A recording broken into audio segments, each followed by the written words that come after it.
Buenos días, soy el doctor Manuel Lizana Corbera, soy cirujano del Hospital San Juan de Dios.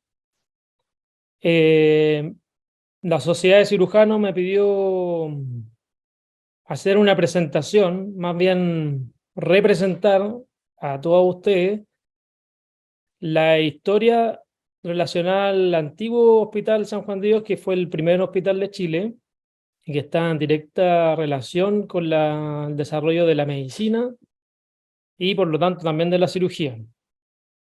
Les voy a compartir mi presentación. Esta se hizo el día 3 de marzo, fue la primera presentación que se hizo en el servicio y la verdad que tuve bastante tiempo dedicado a hacer esta presentación y cada día fui encontrando detalles cada vez más importantes hasta que la culminé hace 1 o 2 meses yendo al Museo de la Medicina y terminando más o menos de desarrollar esta presentación.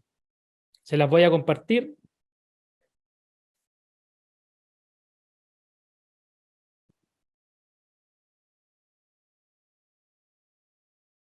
Bueno, como ven acá en la portada, este hospital es muy antiguo. Nació en 1552. Esta foto es del año 1895. Como pueden ver, esta es la Alameda, donde se ven los rieles de los tranvías, adoquines, una plazoleta cerca y frente al Hospital San Juan de Dios, y al lado una iglesia que también se llamaba San Juan de Dios. ¿Cómo nació esta presentación? En el hospital, para los que no lo conocen, tiene un auditorio que se llama Gustavo Barrera. En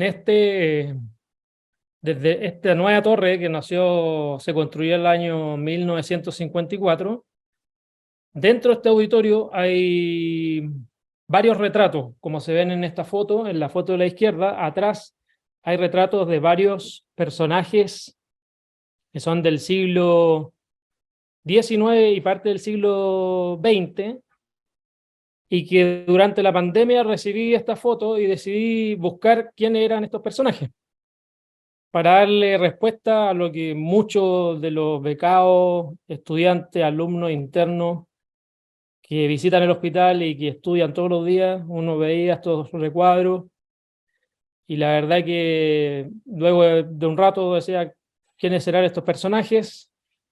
Y hasta ahí nomás lleva la pregunta, y la verdad que durante la pandemia y durante este año terminé de saber quiénes son ellos. Algunos son muy connotados, pero los hechos que terminaron para estar ahí son los que voy a revisar en esta presentación.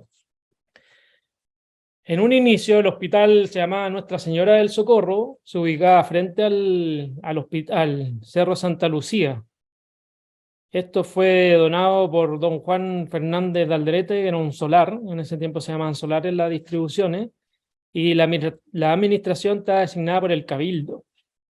En el año 1617 la administración del hospital fue pasada a manos de los hermanos de San Juan de Dios, por eso se cambió el nombre, dado que ellos tenían experiencia en administrar los hospitales no solo en Chile, sino que en el resto de las colonias españolas.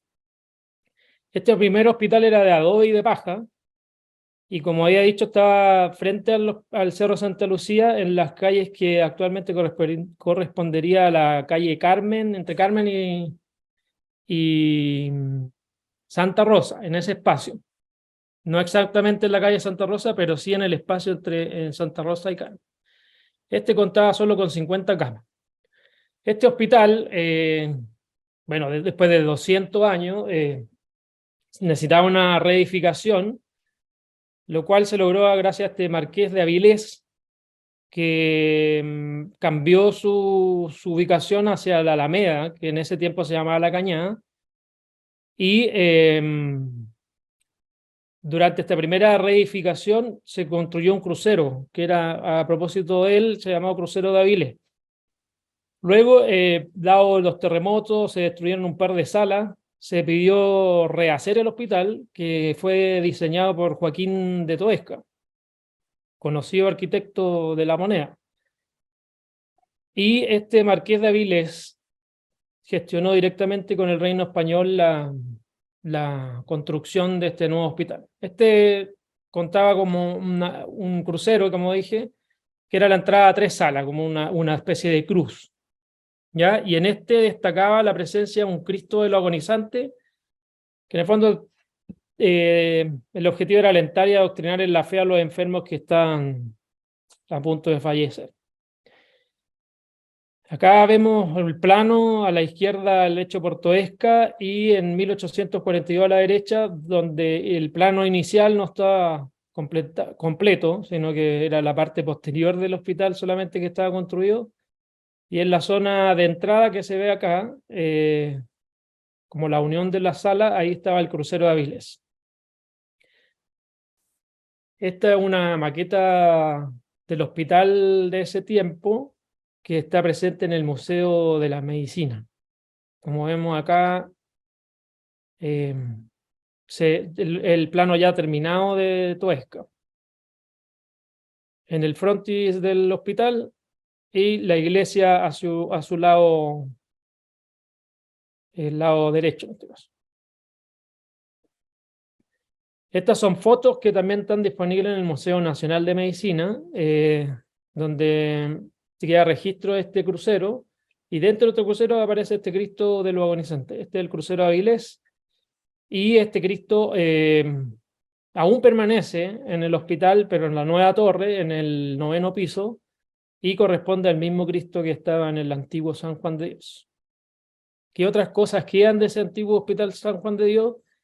La puerta de este crucero está en la Facultad de Medicina de la Facultad La Sede Norte, donde se tiene una placa que hace alusión a la puerta del crucero de Avilés de este antiguo hospital de 1796 en la puerta. Aquí vemos también otra puerta que corresponde a esta zona del hospital. Aquí tenemos la otra foto que es la de la portada, donde se ve el hospital y la iglesia al lado.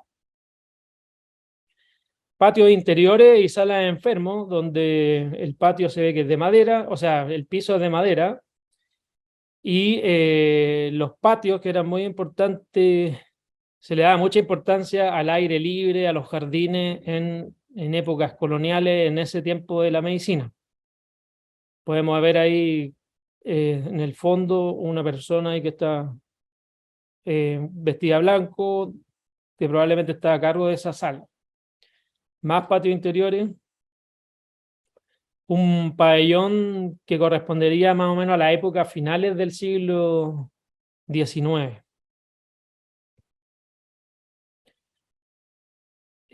Como ven en esta foto, que es de aproximadamente 1860, se ve la Alameda, que se ve muchos carruajes, la calle era de tierra, al fondo se ve el Cerro Santa Lucía, y lo que se alcanza a ver es el techo del hospital visto desde la iglesia de San Francisco.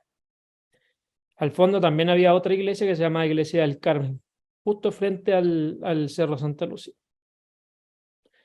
Acá una foto ya más de los años 50 del siglo XX, donde podemos ver la iglesia, el hospital, la fachada del hospital, y en la entrada del hospital se ve una ambulancia. También se ve que los medios de transporte en esa época se ve tranvía, vehículos, la iglesia de San Francisco y la Alameda. Acá una foto más del año 40, 44 por ahí, previo a la demolición de este hospital, donde ya se ven más comercio, automóviles, se ve el Teatro Santa Lucía a la izquierda. Esta foto, bueno, acá se ve la iglesia de San Francisco, donde hay una multitud ahí saliendo de misa probablemente, y llama la atención la cantidad de nieve que tenía en la cordillera hasta bien abajo, territorios que actualmente no están bien secos.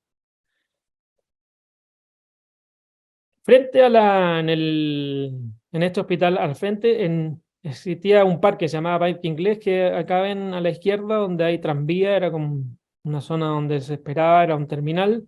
Y después de eso había una pérgola de las flores, que queda frente a la iglesia de San Francisco, que es la foto de la derecha. Más fotos, esta desde vista abajo. Todas estas fotos son de, bueno, algunos de las páginas del Museo de la Medicina, otros de fotografía de patrimonio, que fueron adquiridas correspondientemente. En la Cineteca Nacional se logran ver algunos videos y la verdad que este es un extracto de un video en relación al Cerro Santa Lucía, donde hay una vista hacia el poniente y uno puede ver las dos eh, iglesias, una a la izquierda y a la derecha, que corresponden a la iglesia del San Juan de Dios y a la iglesia de San Francisco. Esta es la Alameda vista hacia el poniente. Como pueden ver, ahí hay de tres tipos de, mecanismos de automóviles: los caballos, carruajes, autos y tranvías. Aquí otro video visto desde arriba de otro edificio, donde a la izquierda se veía la iglesia, el hospital, la iglesia de San Francisco.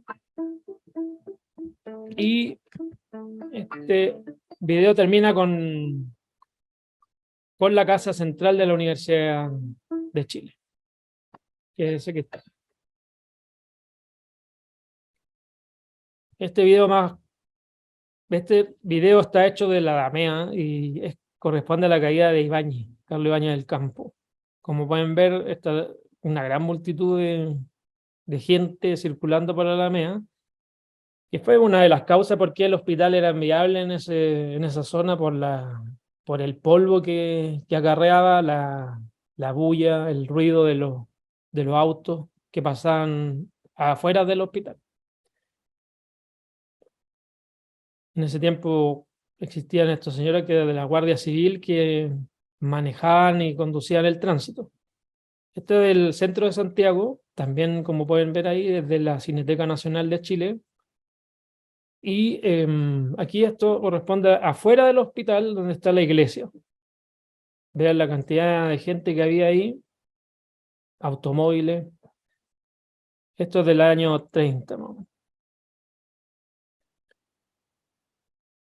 El Hospital San Juan de Dios está ligado sí o sí a la enseñanza de la medicina, porque en un inicio era casi el único hospital que había en Santiago. Luego se sumaron el San Borja, San Vicente y San Salvador. Por lo tanto, durante 3 siglos fue la única institución donde podían practicar los alumnos. En un inicio ligado a la Universidad Real de San Felipe, y luego fue cambiando esta historia a medida que fueron llegando médicos extranjeros como Grajales, Cox y Blest, que inician la enseñanza de la medicina en el hospital. En un inicio estaba ligado a la Escuela de Medicina del Instituto Nacional y luego pasa a ser parte de la Universidad de Chile en el año 42. Acá hay una foto que es de un libro que se llama Recuerdo de la Escuela, de Augusto Regolupo. Esto estaba en un edificio que se ubicaba al sur del hospital.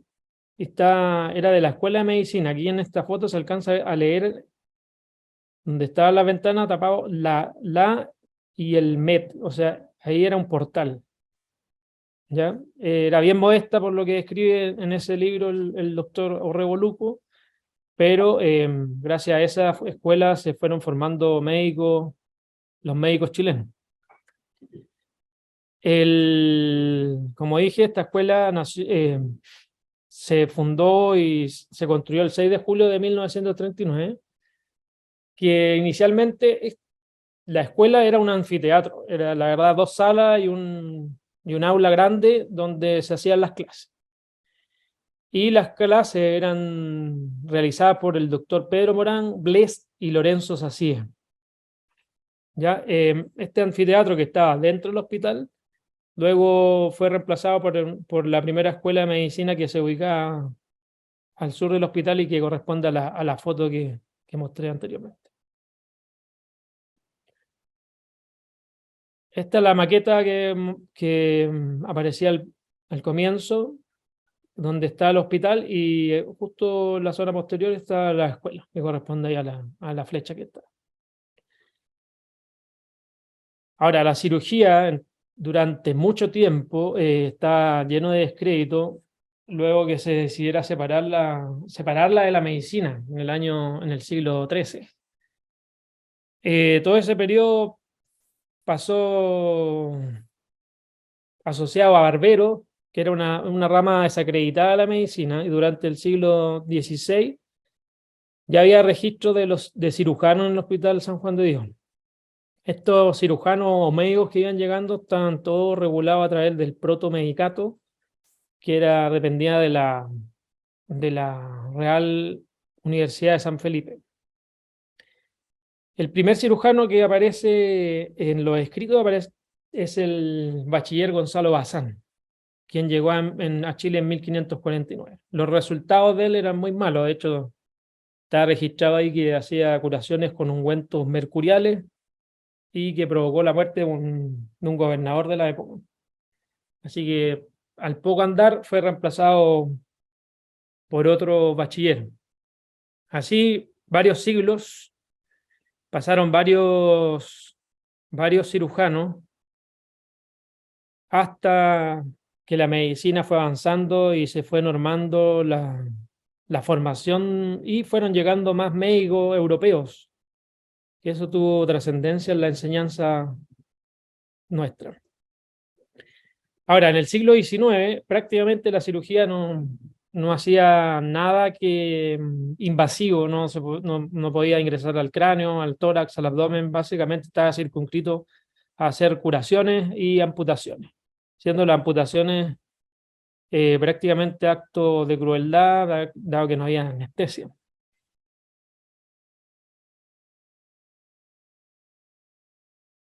En el hospital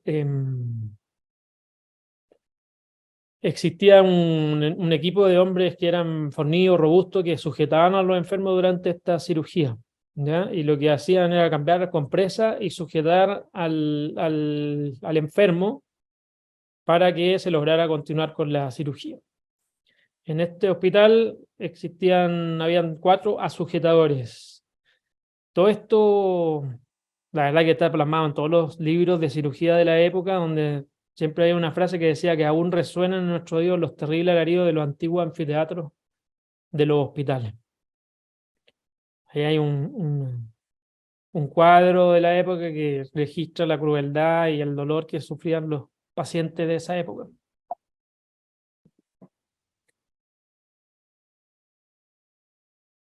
Luego hay un periodo en que comienza la independencia de Chile, que es entre el periodo del 1810 a 1818, donde se logra consolidar la independencia, y aparecen acá varios cirujanos, ya más connotados y que algunos tienen nombre de calle incluso.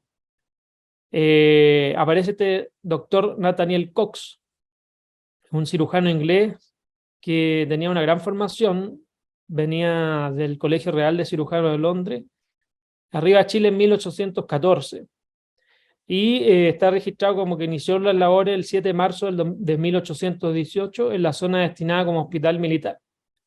Fue parte del ejército patriota y dentro de las actividades dice que sistematizó algunos procedimientos y realizó algunas intervenciones quirúrgicas.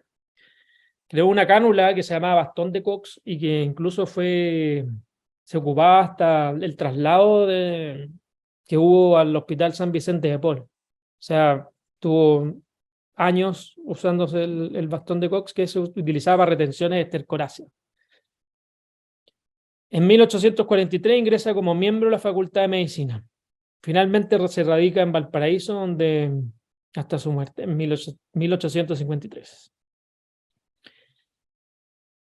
Este cirujano llamado Lorenzo Sacier, creo que el más connotado de la época y que logró consolidar la enseñanza tanto de cirugía, obstetricia y realizar un programa de formación de médicos en la Facultad de Medicina.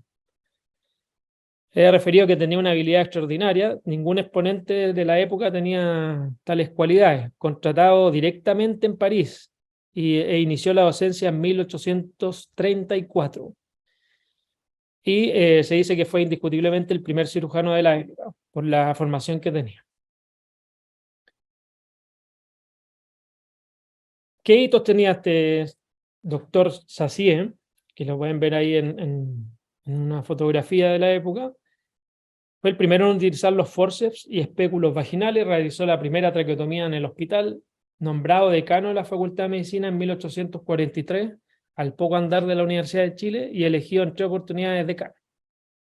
Ejerció la docencia en el Hospital San Juan de Dios desde 1835 hasta su muerte, que fue el año 1865, un tifus exantemático.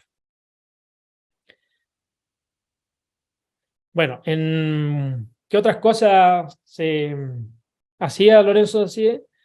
Fue el primero en realizar una amniotomía por estrangulación herniaria e ideó utilizar una esponja para el tratamiento de la hernia, que lo escribía otro profesor de la época como Adolfo Valderrama, que la esponja obraba como un estimulante en los tejidos circundantes, lo suficiente para producir la secreción de la linfa y nunca para llegar a provocar una inflamación del peritoneo. La idea era que la esponja se empapara de la linfa y que luego generara una masa cicatricial que cierra completamente la apertura herniaria. Bueno, todos sabemos que de esa esponja, de esa idea, perduró en el tiempo y actualmente lo que se utiliza son las mallas. Así que este doctor, así hace casi 200 años, ocupaba esa esponja buscando algo similar. En 1850 también se drenaban abscesos hepáticos que eran muy frecuentes de la época. En el siglo XIX pasa esto, que William Morton en el 1846 utiliza éter inhalado como anestésico. Esto lo hizo público con el cirujano Dr. Warren en Massachusetts, donde se extirpó un tumor cervical sin dolor. Entonces, este hito, que fue muy favorable para la cirugía, en el Hospital San Juan de Dios fue replicado por el doctor Juan Miquel, que era cirujano formado en Cádiz, en España. Fue académico de medicina interna en Lima, en Perú, en la Universidad de San Marcos. Y él, su formación era cirujano, pero acá se dedicó a la medicina interna principalmente. Y este éter lo ocupó en 1850. Y él, en fondo, fue el primero en ocuparlo en el hospital. Y acá sale escrito cómo lo hacían. Decía que el cloroformo se ponían 12 a 20 gotas en una pequeña esponja o sobre un carbón vegetal, y eso se hacía inhalar al paciente. Y se podía hacer, repetir sin miedo alguno hasta 1,5 dracma. Dracma era una medida de, mm, de gramaje en ese tiempo. Bueno, los cirujanos siempre hemos estado relacionados a turnos de urgencia. No siempre hubo turno en Chile. La fecha del turno, noche, nocturno, en el fondo fue a raíz de que los enfermos durante la noche buscaban auxilio en el hospital, pero el hospital cerraba su puerta y no recibía más enfermos durante la noche. Eso determinó que en 1855 el ministro del Interior de la época ordenó que los enfermos debían ser recibidos en la noche, y desde ese instante este hospital adquirió el carácter de primer auxilio, hasta la inauguración de la posta central en 1911. Hay registro de lo que había, o de lo que principalmente había en el instrumental del hospital en 1857. Diego Barro, padre de Diego Barro Arana, describe que el instrumental quirúrgico básicamente dedicado para amputaciones mayores. Constaba de 3 cuchillos grandes de amputación, 2 cuchillos de doble filo, 5 escalpelos en buen uso y 2 sierras. La verdad que hay más instrumental, pero son más pequeños, pero esto era instrumental para la cirugía mayor de esa época.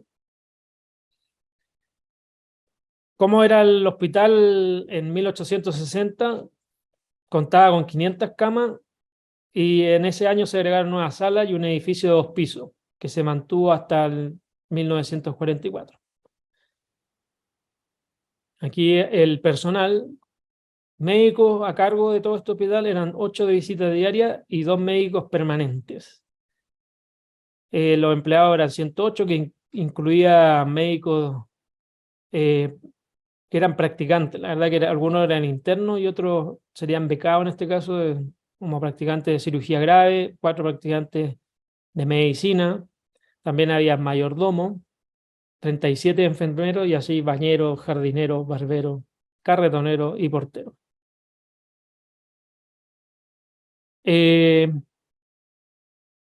La luz este hospital se iluminaba inicialmente por gas y luego, bueno, las velas primero y después se reemplazó por gas en 1861. Hubo un pensionado que está registrado en un libro donde habían 2 camas, una sala de 2 camas, pero no, la verdad que no se ocupó durante un año. Hay que hacer notar que la gente que podía pagar en ese tiempo la atención médica se atendía en las casas, no era bien visto ser atendido en el hospital en ese tiempo.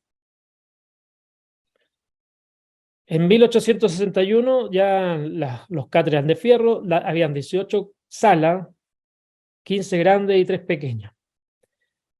Ahora, en estricto rigor, el San Juan de Dios tenía capacidad para 300 camas, pero siempre como era uno de los pocos hospitales, siempre pasaba colapsado y se agregaban camas entre los pasillos, como pasa en algunas ocasiones. Ahora, los médicos estaban a cargo de 60 camas y la visita era 1 hora. Por lo tanto, era prácticamente 1 minuto por paciente. Ahora, el administrador del hospital, que hasta notan en uno de los libros de consulta, donde dice que sería conveniente fijar 1 hora y media, aunque fuese menester remunerar mejor el trabajo. Esto no solo en la sala de medicina, sino que también en las de cirugía. Puesto habría tiempo para examinar la herida o curaciones diariamente, evitando las consecuencias desfavorables de examinarlas cada 2 o 3 días. Este hospital, en 1862, vemos acá la planta médica, donde aparecen grandes personajes como el doctor José Joaquín Aguirre, a cargo de 52 camas de cirugía, y Miguel Semir y Eleodoro Fontecilla, también a cargo de cirugía, y el doctor Vargas, que estaba a cargo de cirugía y una sala de viruela. También aparecen profesores también de la clínica médica y de medicina. Este registro corresponde al libro Recuerdo de la Escuela, donde se ven tomando desayuno los médicos, donde destacan los 2 de la derecha, que son Eleodoro Fontecilla y Miguel Semir. Ahora, de estos 2 cirujanos, los registros médicos y las publicaciones médicas antes de la revista médica se hacían en los anales de la Universidad de Chile. Y aquí este doctor registró 3 casos en 1850 que ocurrieron en este hospital. Una herida con fractura de cráneo e infección secundaria ósea con exposición de la dura madre en 1846 y que luego de varias curaciones, pese a la gravedad de la herida, el paciente logró sobrevivir. Incluso probablemente del TEC el paciente se cayó a una pileta dentro del hospital y pese a ello él logró sobrevivir y por eso el registro. Luego aparece Este paciente, un otro paciente que era una herida penetrante torácica con extracción de la hoja metálica de una área de un arma blanca, que ocurrió a los 21 días, dado que no sanaba la herida, había una secreción persistente, y le hace una prueba de estilete que sale positiva. Y se logra extraer la hoja metálica del arma y el paciente sobrevive. Se considera como la primera cirugía torácica en Chile en 1847.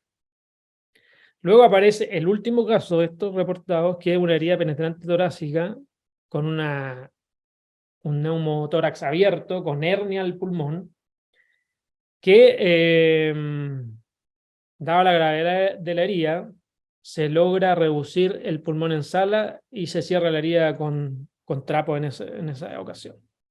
Y el paciente logra sobrevivir también. Ahora, los resultados de la atención médica en ese tiempo, en 1864, alrededor del 20%. ¿Y de qué morían? Generalmente eran cosas infecciosas, como absceso hepático, neumonias, hepatitis, meningitis, diarreas, sífilis, tuberculosis, viruela. Pero en general, muchas asociaciones a infecciones, principalmente sifilíticas, tuberculosis y neumonias. Luego aparece el doctor José Joaquín Aguirre, que nació en los Andes en 1822, estudió en el Instituto Nacional, ingresó a la vieja Escuela de Medicina,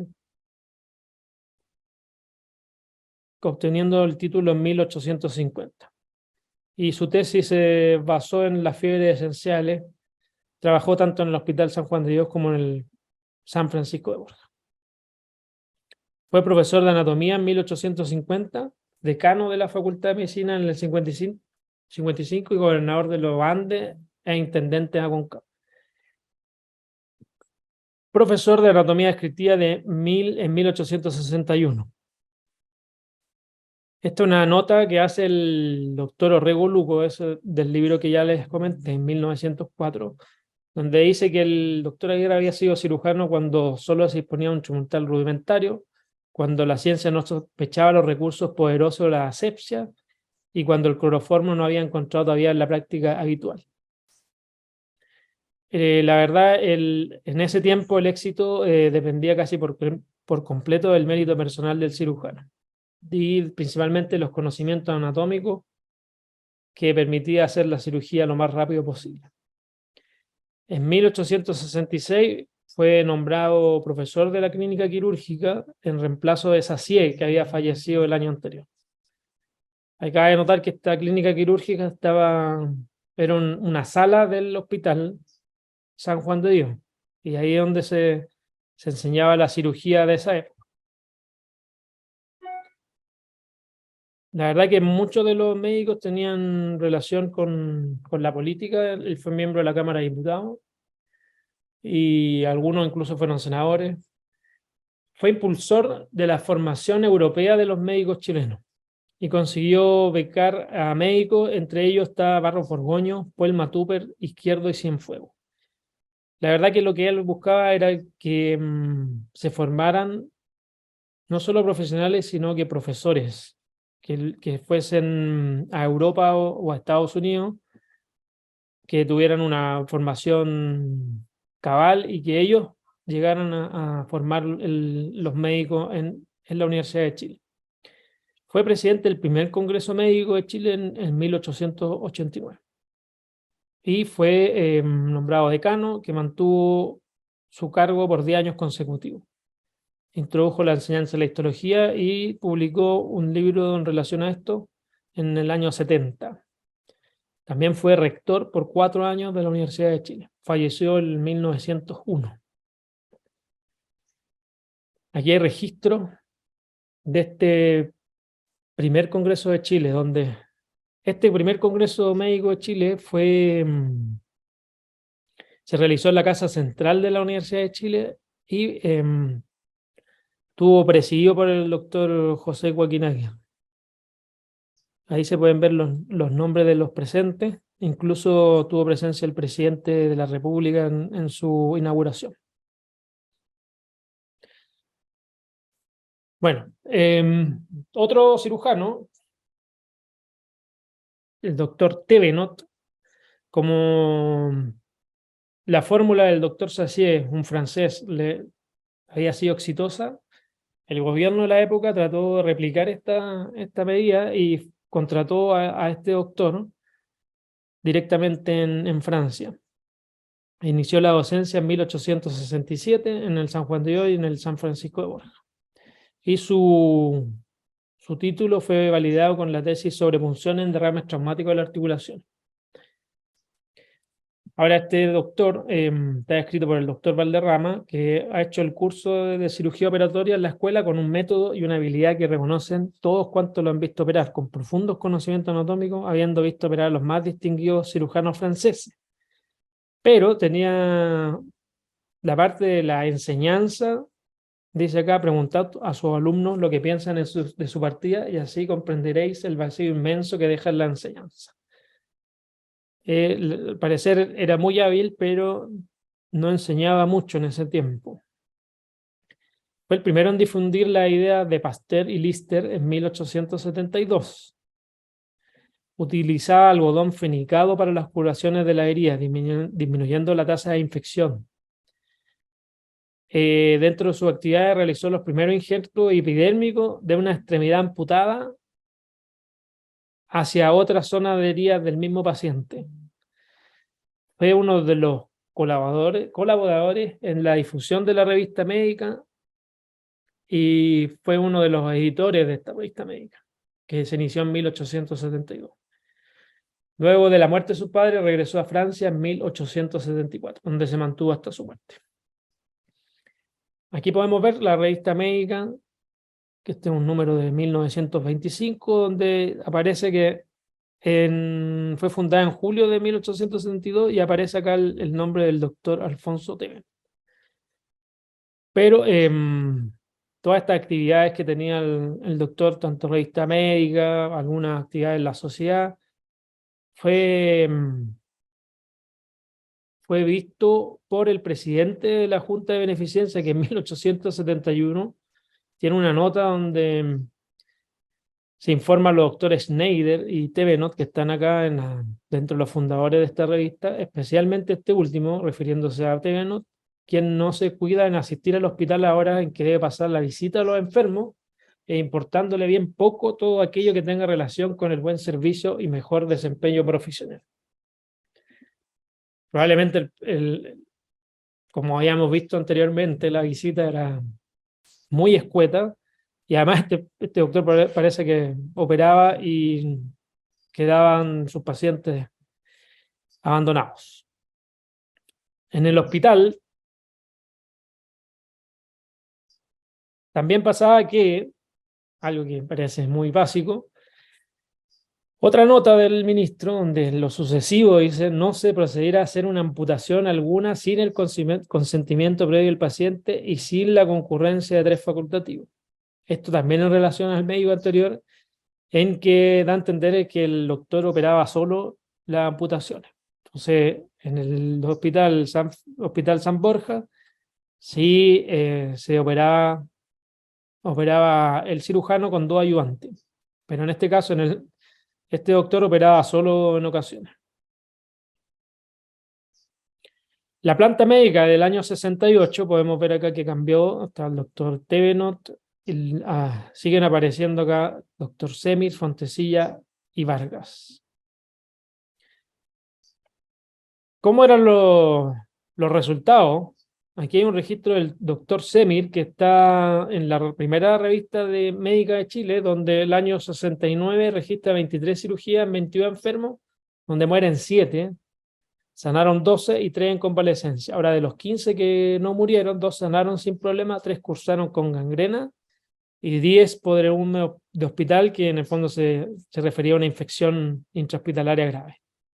La mortalidad fue de un 31%.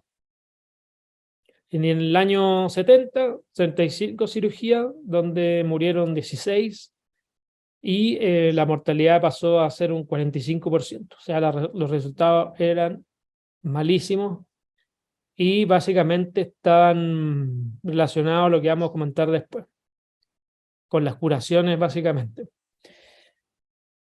En este hospital además se abre un servicio de pediatría, que es más o menos la misma fecha, 1870, y además hay varias tesis en relación a la mortalidad de este hospital, donde pues, 68, 69, 70 bordeaba el 21% de los ingresos. Del registro de lo que hacían los cirujanos en el año 71, dice que en la mañana el cirujano se encarga de hacer las curas para enseñar a sus discípulos. Le traen trapos limpios, esponjas e hilas de buena calidad, pero en la tarde el practicante se ve precisado a recibir lo que le den por temor de ser reconvenido y hacer las curaciones con trapos sucios y mal lavados. O sea, se utilizaban trapos, se cambiaban esos trapos eran lavados y luego volvían a la sala. Las salas mixtas dice que la miseria era mayor. Los practicantes únicamente están encargados de hacer las curaciones. Hacen la cura de la mañana y llevan los trapos a la lavandería. En la tarde renuevan las curaciones y con esos mismos trapos que son devueltos, todavía están impregnados de un cerato. El cerato era grasa de cerdo que lo utilizaban para cubrir la herida, que lo que hacían era eternizarla. Y lamentablemente en ese tiempo no se sabía la existencia de bacterias y pasaban de paciente a paciente las bacterias, por eso los resultados eran tan malos. Y además habían pegado restos de granos de linaza a las curas. Luego se registra que en 1874 un grave avance hubo en que se compró este aparato llamado Desmarch para producir isquemia y para reducir el sangrado intraoperatorio, que se utilizó por primera vez en el hospital. Ahora, en esta fecha, dados los resultados, hubo una campaña mediática a través de la revista médica y de los médicos en esa instancia, que era construir nuevos hospitales. De ahí sale el Hospital San Vicente de Paul y Hospital de El Salvador, y el Hospital San Juan de Dios, o demolerlo o destinarlo como un cuartel de policía, ya que está ubicado en el centro de la capital. Seguían funcionando en deplorables condiciones, se reporta una alta mortalidad luego de las amputaciones. Como había dicho, también se reportaba casi un 50% de los enfermos sometidos a amputación morían. Pero claramente hay una relación con las curaciones donde se cuenta que se cura a 42 enfermos con la misma esponja. Y además se ocupaba el cerato que había nombrado anteriormente. El doctor Murillo, en 1877, hace la siguiente afirmación: dada la mortalidad habida en el hospital, no era una hipérbole cuando afirmé que el San Juan de Dios era la mejor sucursal del cementerio. Justificado en las condiciones de la sala, poca ventilación, entrada de polvo desde las calles aledañas, el ruido de la calle Alameda, San Francisco, etc. Y el doctor Ugarte Gutiérrez, la revista médica, publica: el Hospital San Juan de Dios es un establecimiento antihigiénico bajo todos los conceptos y ninguna reforma será suficiente para quitarle ese carácter. La verdad que los números avalaban todas esas afirmaciones, pero ninguno logró demoler el hospital, dado principalmente por los tiempos turbulentos que había en esa época. Guerra civil, guerra del Pacífico, por lo tanto, en esos periodos el hospital, secciones del hospital pasaban a ser hospital militar.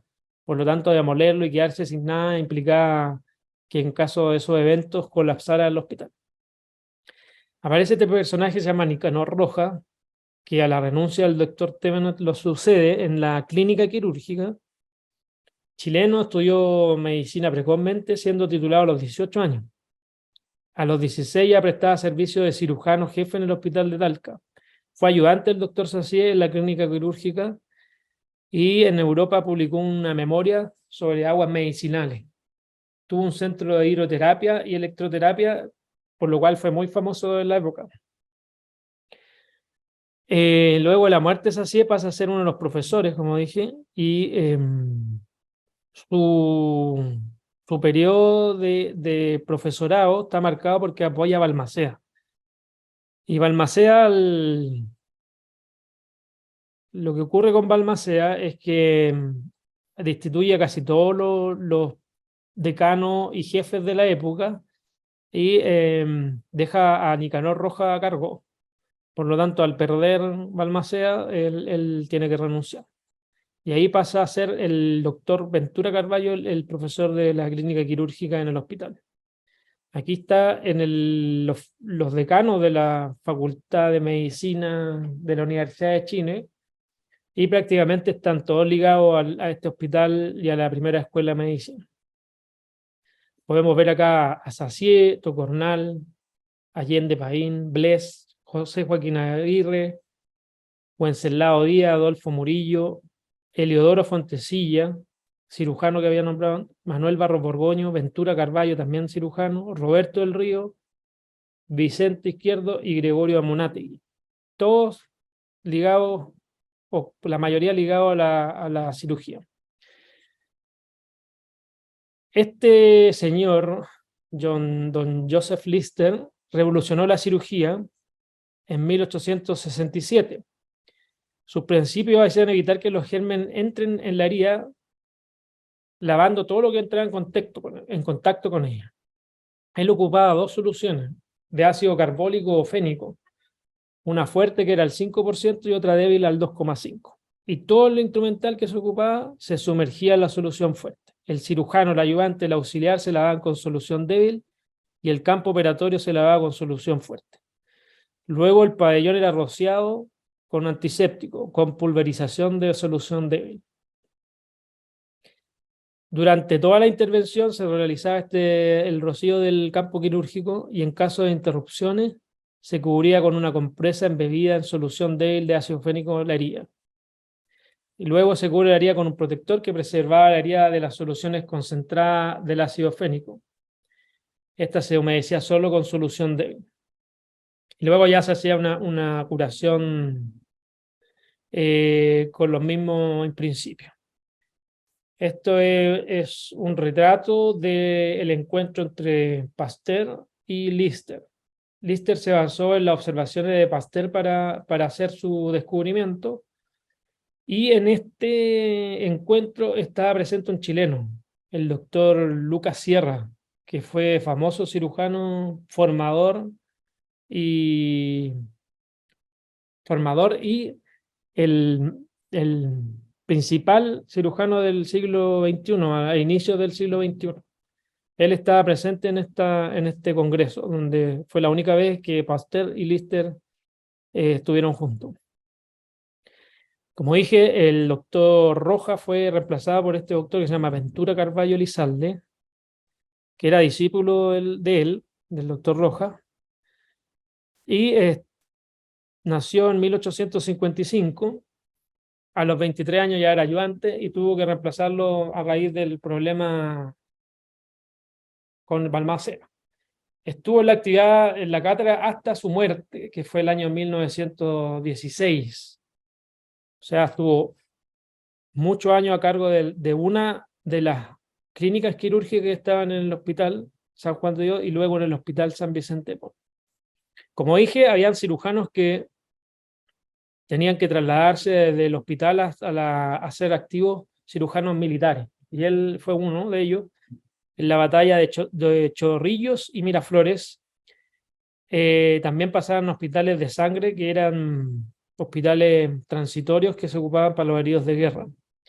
Él fue uno de los primeros que implementó esta cirugía antiséptica del doctor Lister en el San Juan de Dios. Y los resultados de él fueron los primeros en difundirse en la cátedra universitaria. Aquí hay que hacer distinción en lo que es la cátedra versus lo que hacían otros cirujanos en los hospitales, porque ahí más adelante voy a nombrar lo que pasó en realidad. Él fue el primero en la cátedra, pero otros fueron los primeros en realizar esta técnica antiséptica en otros hospitales.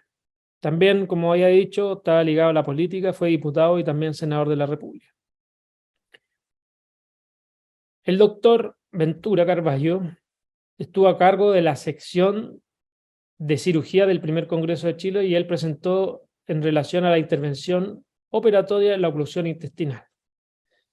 También estuvo en Europa especializándose en ortopedia y otorrinolaringología. En ese tiempo, la verdad que la cirugía aún no existían las subespecialidades y los cirujanos veían todo: fracturas, todo lo que es neurocirugía, traumatología, ortopedia, otorrino, cirugía, todo era parte de la cirugía general de eso. Fue decano de la Facultad de Medicina durante 3 periodos consecutivos. En diciembre de 1887 operó en el país por primera vez un caso de hernia inguinal no estrangulada. Y en 1897 intervino con éxito el primer caso de oclusión intestinal por un vólvulo. Y esto, el primero fue en relación a la cátedra quirúrgica del Hospital San Juan de Dios, y el segundo ya es cuando estaba trabajando en el Hospital San Vicente de Paul, actualmente José Joaquín Aguirre. Y en 1896 él fue uno de los primeros en difundir la idea de que la apendicitis debía ser operada precozmente. De hecho, tiene un libro donde escribe que el diagnóstico, la técnica en relación a la apendicitis aguda. Y lo presentó en el primer Congreso Latinoamericano de Medicina, donde hace alusión a los 51 casos que había operado de apendicitis. Aquí podemos ver el registro de las actas de ese congreso. ¿Ya? Se ven la sesión de 1889, donde aparece el registro que el doctor Carballo era el presidente de la sección y los asistentes.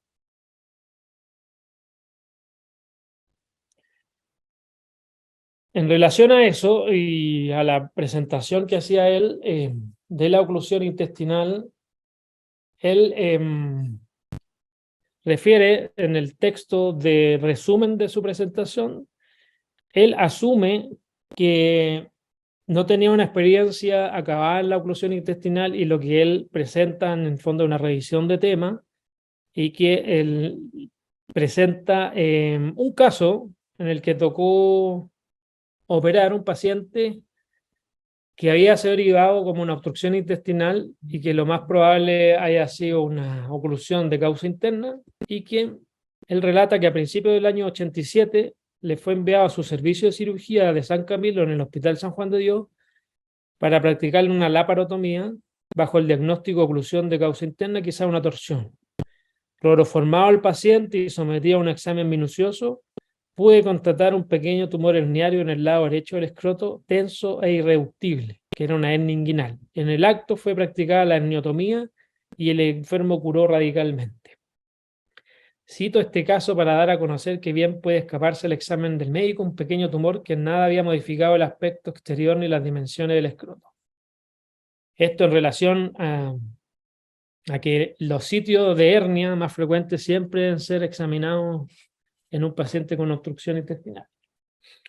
Ahora, el uso masivo del escáner en el estudio inicial del dolor abdominal ha disminuido que pasen hernias desapercibidas como en este caso, pero hay que tenerlo siempre presente, a pesar del tiempo que casi 150 años, donde puede ocurrir en el caso que uno no tenga escáner y que el paciente consulte en una zona donde no estén estos exámenes.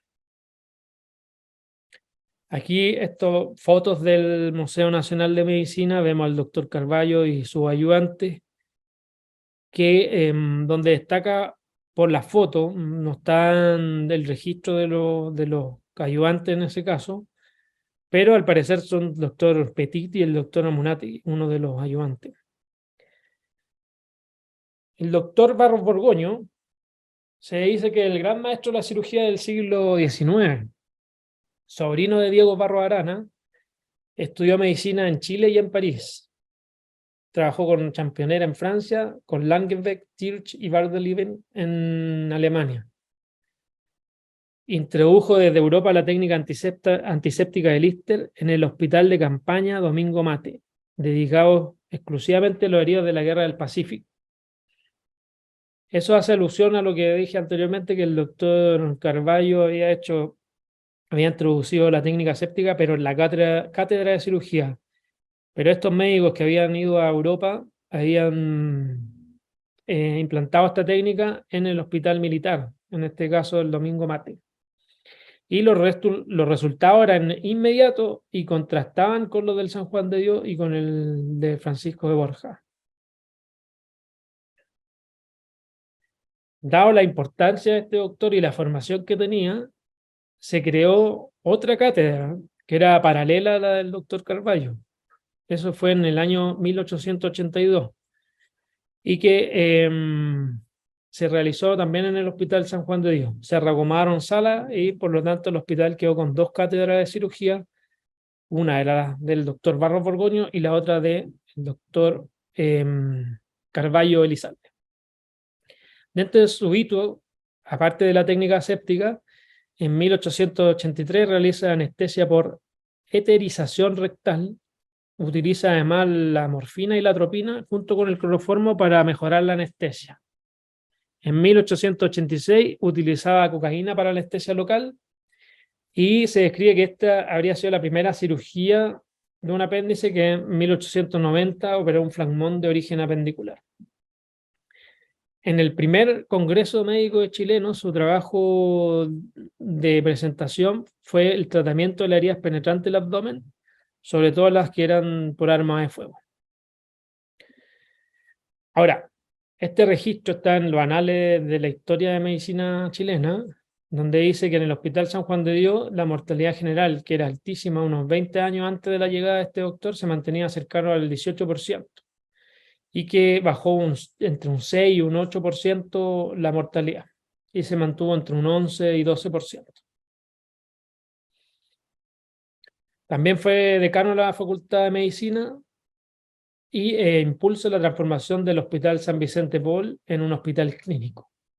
Termina la Escuela de Medicina y reimplanta a los internados en el Hospital de Santiago. Fue rector de la universidad y falleció tempranamente en 1903 por una causa infecciosa. Aquí tenemos el registro de este artículo que presentó el doctor Barros Borgoño y que se trataba de la herida por armas de fuego. Él hace un recuento de pacientes con heridas penetrantes, tanto por arma de fuego como por arma blanca. Hace un registro con nombre, edad, diagnóstico, sitio de la herida, prueba de penetración en la pared abdominal, en el abdomen, y si había éxito o no. Todos estos pacientes fueron 54, registrados en la clínica del Hospital San Juan de Dios y que fueron tratados de manera conservadora. De las penetrantes por arma blanca, 31,46 sobrevivieron, o sea, tenían una mortalidad de 33%, y de arma de fuego tenía un 75% de mortalidad, de los cuales 2 murieron inmediatamente y 2 sobrevivieron. Uno con una herida gástrica que sobrevivió, al parecer tenía solo herida gástrica porque no fue operado el paciente, y otro que tenía una lesión probablemente en el colon transverso, descendente, perdón, y que él hace alusión a que, dado que eliminó de hecho la bala por las deposiciones y solo porque se fistulizó, se salvó. Ahora, sus conclusiones, a pesar de que no operó ningún paciente, era partidario de la intervención precoz en las heridas por arma de fuego y en las heridas por arma blanca, de acuerdo a la clínica. Y él, en el fondo, creía que debería implantarse un sistema de ambulancia para la atención precoz del enfermo. Sus observaciones, la verdad que eran muy acorde a lo que ha pasado durante los años, y pese a que no había operado los pacientes, él se basaba en varios estudios norteamericanos y europeos en que las heridas penetrantes por arma de fuego solo tenían un 3% de indemnidad en las heridas que eran del abdomen. Eso se basaba en estudios realizados en perros que la verdad que los baleaban y Y ellos notaron que un 3% de los perros no tenían heridas y el resto todos tenían heridas, por eso se basaba que había que operarlos a todos. Pero el hospital, como era tan antiguo, él no estaba en los pacientes no llegaban en condiciones para ser operados y por eso se basó en manejo conservado. Aquí tenemos a casi todos los profesores de la época donde se ve central el doctor Barros Borgoño y Ventura Carvalho. Arriba de él está Alejandro del Río, famoso impulsor de la creación de la posta central. Fotos del...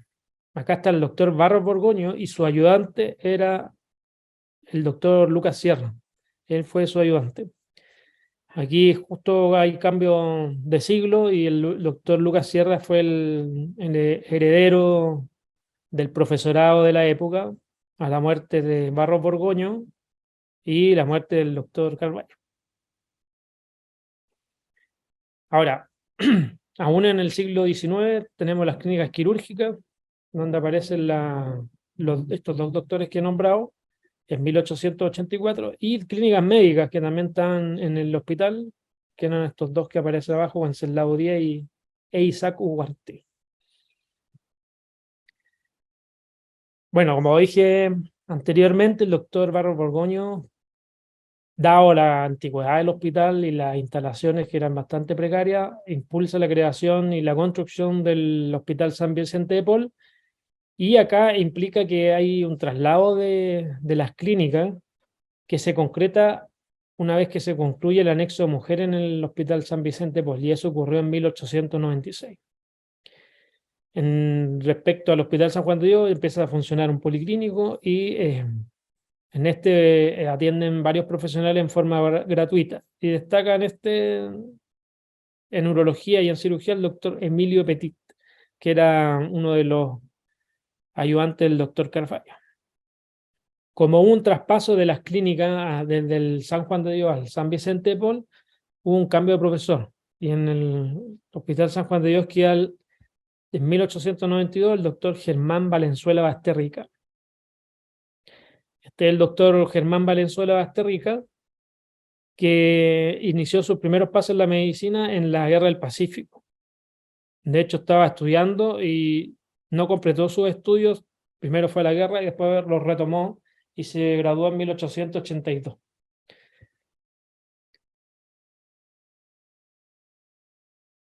En 1897 viaja a Francia a formarse en cirugía dental y luego termina su formación profesional en Estados Unidos, principalmente dedicado a la cirugía dental, cirugía maxilofacial y odontología. El Hospital San Juan de Dios, el actual, tiene su nombre el pabellón central, Departamento de Operaciones Germán Valenzuela Basterrica. Este doctor se hizo muy famoso a raíz de este crimen, el crimen de Becker. En el año 1909, un voraz incendio afectó la sede diplomática de Alemania, ubicada en la calle Nathaniel Cox, con esquina de Alonso Valle. Entre los escombros se encontró un cuerpo carbonizado que portaba la argolla de matrimonio, la escollera y el reloj del canciller alemán Guillermo Becker. Los médicos alemanes Westenhofer y Heichel certificaron su muerte. La culpa recae en el portero de la legación, el chileno Ezequiel Tapia, quien tras el incidente desapareció junto con la cantidad de 25.000 pesos de la época. El día anterior, el representante del gobierno alemán había depositado ese dinero en la caja de seguridad de la Cancillería. Ahora, el emisario, von Bodman, sostenía que el canciller había sido asesinado por el portero Tapia, no solo impulsado por el robo, sino además había presencia de varios anónimos con amenazas de muerte. Aquí hay registro del portero Tapia. Fue la verdad, en varias revistas de la época aparece en la memoria chilena, un extracto, una portada del crimen de la legación alemana. Ahora, el joyero Otto Isakovich, quien conocía a Becker, se presentó ante el juez Bianchi el día siguiente del incendio, asegurando haber visto al canciller la madrugada del sábado en el portal Edwards. El magistrado no le creyó, pues el cadáver carbonizado ya había sido reconocido oficialmente como el de Guillermo Becker, el canciller alemán de esa época.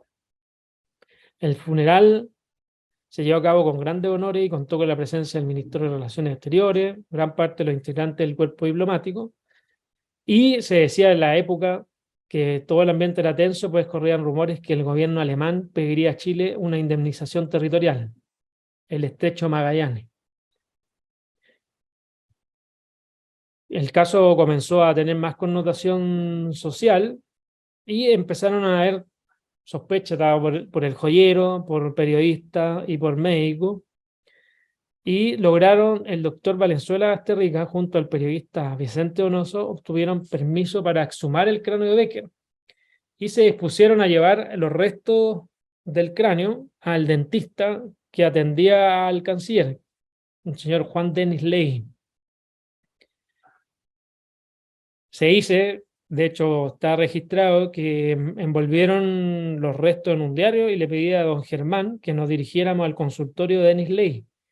Tomamos un carro catedral y dejamos el macabro envoltorio sobre el asiento. Con tanto interés íbamos discutiendo los pormenores del crimen y sus proyecciones internacionales, nada favorables para nuestra patria, que seguimos de viaje sin darnos cuenta que debíamos bajar.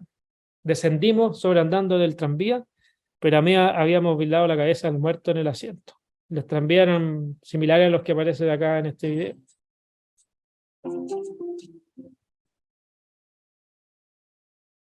Ahora, la dentadura del cráneo no correspondía a la del canciller, pues los tratamientos que éste había recibido no estaban en las piezas dentales del cráneo calcinado. Este es el cráneo, el verdadero cráneo del portero Tapia, que está en la Facultad de Odontología de la Universidad de Chile.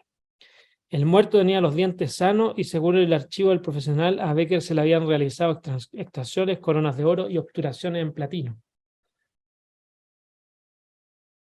Por lo tanto, luego de esto, el crimen de Becker estaba resuelto a través de este primer peritaje dental de la historia de Chile, y el presidente Mon, en agradecimiento por la labor desarrollada por el doctor Valenzuela Basterrica, le ofreció al odontólogo una recompensa a su elección. Dice que en un acto de forma parte de la historia le pidió al primer mandatario comprometer fondos para construir un edificio propio de la Escuela de Dental, de modo que la institución tuviera un edificio independiente al de la Facultad de Medicina de la Universidad de Chile. Este es el edificio original y que a raíz del caso que les comenté se logró construir. Este edificio está emplazado en la Avenida Santa María y fue vendido el año 2011 a una constructora inmobiliaria que construyó en esa zona una torre privada. Y luego hubo un traslado de la Facultad de Odontología a otro edificio más nuevo. Ahora, ¿qué pasó con el canciller? El canciller fue condenado a muerte y fue ejecutado. ¿Qué hacían en el Hospital San Juan de Dios en el año 1915? Aquí en este es una revista médica del año 1914 que perteneció al hospital. Aquí dice Biblioteca del Hospital San Juan de Dios, y donde hay un resumen de lo más o menos de la actividad quirúrgica del año 1914 que está a cargo de este doctor que estamos comentando.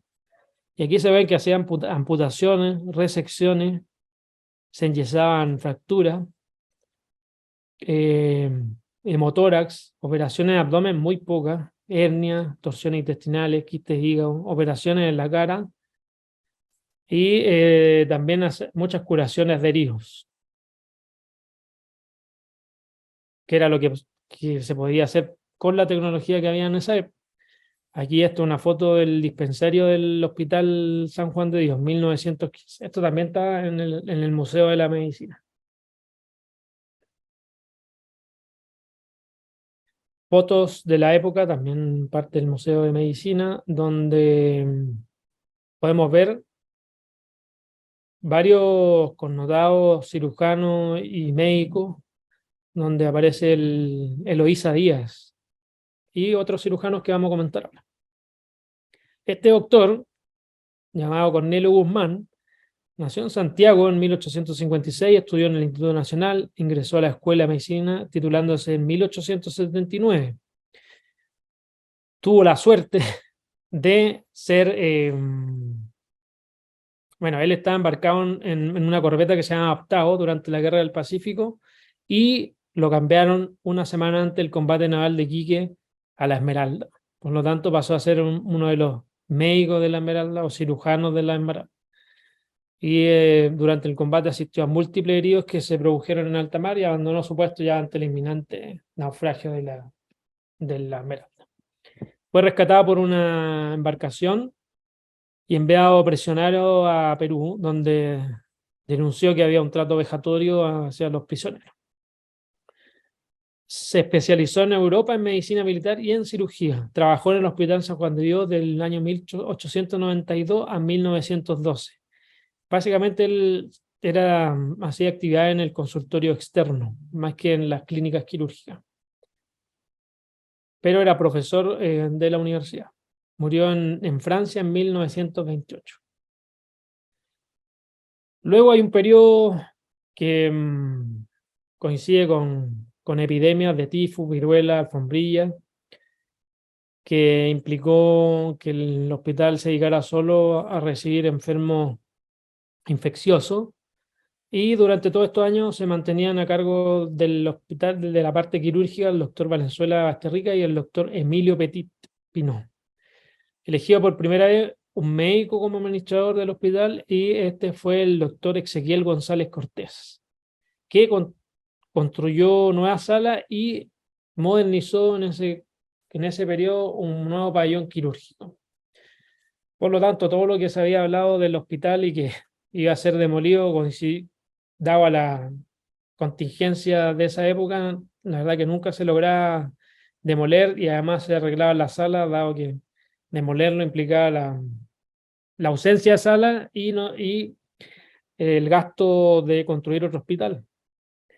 En 1920, en relación a esto, al deterioro de los hospitales y de la atención, los servicios hospitalarios son de tal modo eficientes que se encuentran desatendidos. Es tanto lo que les falta para que merezcan considerarse como instituciones de verdadera asistencia médica, que estamos exactamente en la situación deplorable de hace 30 años, y puede afirmarse que a los enfermos no se les cuida, sino que se les descuida, o como ha dicho el doctor Sierra, a los enfermos se les deja morir. Esto no solo en el San Juan de Dios, sino que en el otro hospital, el Francisco de Borja, e incluso en el hospital San Vicente de Paul, que era más reciente, ya como 50 años, pero sí había la atención y los cuidados que tenía el hospital eran bastante eficientes. Aquí vemos la planta del hospital en 1922, están los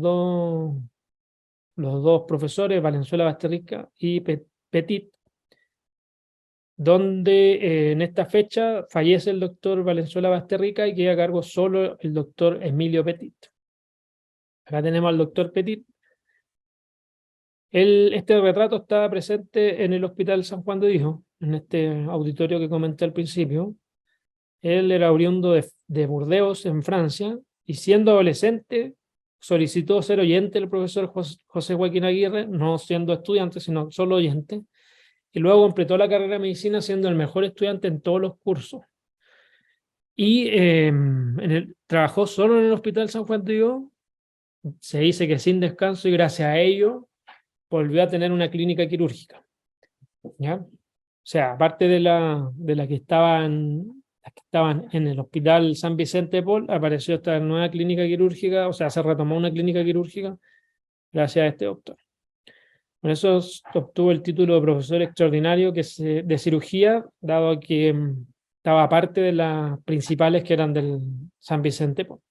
Fue decano de la facultad y un par de meses rector de la universidad. Fue vicepresidente de la primera sociedad de cirujanos en Chile en 1922 y fue presidente en el 1924 y fue parte del comité organizador del primer Congreso de Cirugía de Chile. Acá está el libro de resumen de esa época, donde se ve que el profesor Gregorio Amunátegui Solar, rector de la universidad, Lucas Sierra, el profesor de clínica quirúrgica, y el doctor Emilio Petit. Acá vemos una foto donde está el doctor Sierra, doctor Petit, y aparte, atrás, el primero de la fila posterior, está el doctor Gustavo Girón, su familia muy ligada al Hospital San Juan de Dios, tanto el hijo de él como el nieto de él, los doctores Arturo Girón Vargas y Arturo Girón Silva. El doctor Arturo Girón Silva, jefe de departamento de la Universidad de Chile, actualmente. Aquí vemos foto de la clínica quirúrgica de 1923. Esta foto está extraída de un libro que se llama Medicina del siglo XX. Y vemos atrás el primero de la fila posterior, a la izquierda, el doctor Félix de Amesti, que era uno de los ayudantes del doctor Petit. Aquí tenemos registro de esta cátedra y de la sección quirúrgica del Hospital San Juan de Dios. Esto es de hace más o menos 100 años. Podemos ver aquí este libro, es un libro grande que está disponible en el Museo de la Medicina, donde se ve el registro, el ingreso, se ve la evolución. La evolución era bastante deficiente, donde se ve que la evolución era a partir del sexto, séptimo, octavo, después se saltan varios días y eran bastante escuetas. Bueno, al día 22 de operado solo hay una nota que dice que sigue bien. ¿Ya? Vemos acá el registro de un pabellón donde el paciente diagnóstico de un cáncer de pene, se hace una amputación de pene operado por el doctor Petit, el doctor Cortés, doctor Avendaño, y la anestesia fue raquilla realizada por el doctor Amesti. Y la biopsia de esta, como pueden ver ahí, 15 de abril del año 25, donde es un cáncer de células planas. En el año 27, los tiempos turbulentos creados por la presidencia de Ibáñez, se destierra al doctor Ezequiel González Cortés, que era el administrador, una especie de director de la época. Se agrega al doctor Kugel al servicio de cirugía del doctor Emilio Petit, y el doctor Petit fallece en 1930 a raíz de una tuberculosis y fue reemplazado por el doctor Félix de Amesti, que es de acá, famoso doctor de la época, y que tiene una sala, no solo hay estatua, retrato, sala en el Hospital Barros Luco. Félix Damesti Zurita, un múltiple innovador de la cirugía titulado en 1918 y ayudante de cirugía del doctor Petit. En 1931 recibió la distinción de profesor extraordinario de medicina operatoria, también en relación a las clínicas quirúrgicas que estaban aparte del San Vicente. Trabajó tanto en el San Juan de Dios, en la asistencia pública y en el Hospital del Salvador.